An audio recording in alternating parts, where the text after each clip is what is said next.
A lot of shock and emotion last week on American Idol when rocker James Durbin was the first of the Final Four to be eliminated. James is here with us this morning. James. Number 4, baby. That's number good. 4. I guess it's a good thing, right? Daughtry was number 4.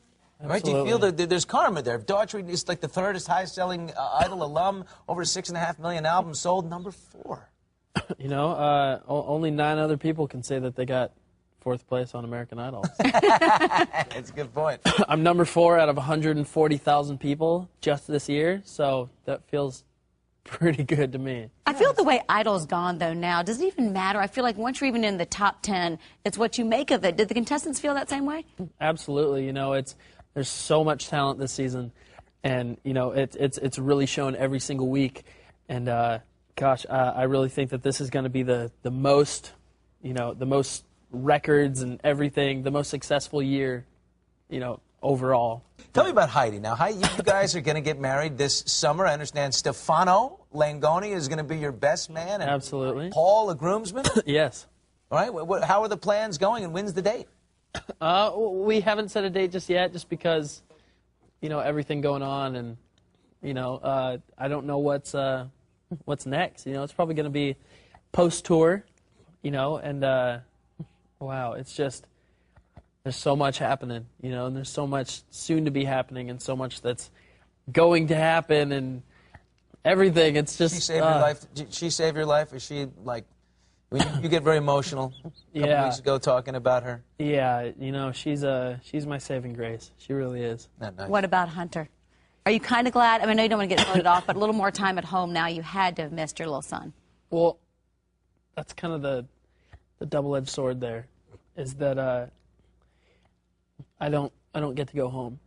You know, yeah. I have to do press and be right back for rehearsal for the finale, and then tour rehearsal. And, you know, hopefully I get to go home for a couple days, but top 3, you know, they get to go home for a couple days and be with their family. So I'm envious, but I'm really happy and thankful and grateful to have made it to where I am. Let me ask you about you know, Tourette's syndrome, Asperger's, both a high-functioning form of autism. You've all your life diagnosed as a kid. What does it mean to you? I have to imagine as a child it was hard. Did you get picked on, teased for your tics and things like that? And now, being where you are, what does that feel like? Is there a vindication there? Or when I was a kid, you know, teased and made fun of all the time, every single day. Come home crying, you know, felt like I had to hold in my tics and everything at school, to where I got home and I'd go nuts, you know, and, you know, that's back when I was taking medication.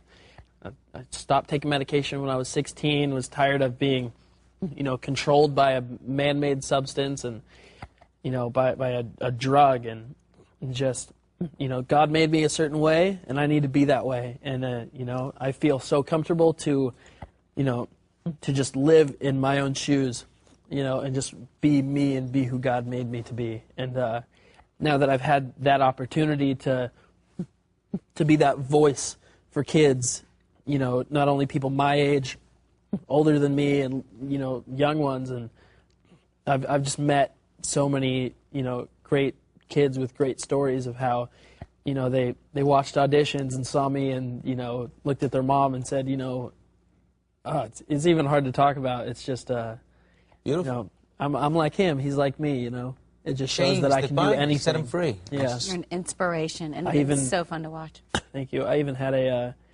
Make-A-Wish. I got to make someone's wish, which is the most incredible feeling ever. You know, to know that out of anything in the entire world to do, someone picked you. To come meet you. Yeah. There's going to be lots more of those where your career is going. Great story, and a big voice, and a big future for you, man.